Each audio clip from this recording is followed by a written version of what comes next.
Hello, my name is Chris.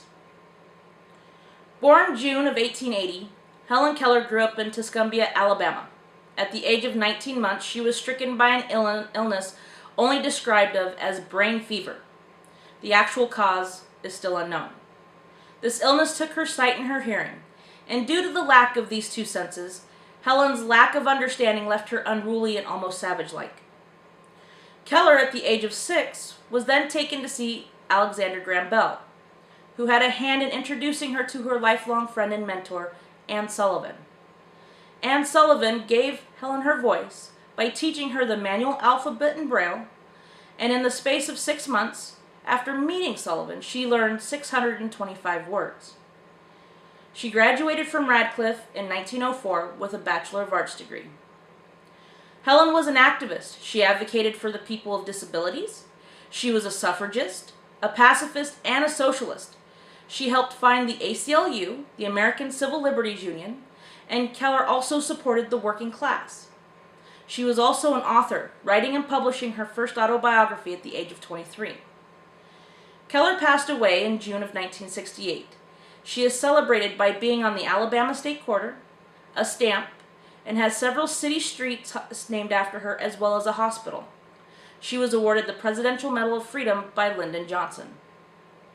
In the book The People Speak, Helen Keller speaks at an anti-war group at Carnegie Hall right before the outbreak of World War I, against the violence of war and capital gain. We are facing a grave crisis in our national life. The few who profit from the labor of the masses want to organize the workers into an army which will protect the interests of the capitalists. You are urged to add to the heavy burdens you already bear the burden of a larger army and additional warships. It is in your power to refuse. We are not preparing to defend our country. We have no enemies foolhardy enough to attempt to invade the United States. Yet everywhere we hear fear of advancement as argument for armament. Congress is not preparing to defend the people of the United States.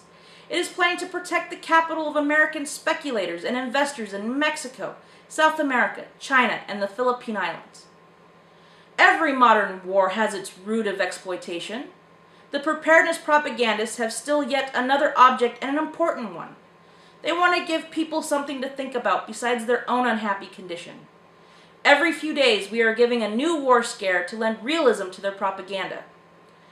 They are taught that brave men die for their country's honor. What a price to pay for this abstraction. The lives of millions of young men, other millions crippled and blinded for life. Existence made hideous for still more millions of human beings. The achievement and inheritance of generations swept away in a moment, and nobody better off for its misery. Strike against war, for without you no battles can be fought. Strike against the manufacturing of shrapnel and gas bombs and all other tools of murder. Strike against the preparedness that means death and misery to millions of human beings. Be not dumb, obedient slaves in an army of destruction. Be heroes in an army of construction.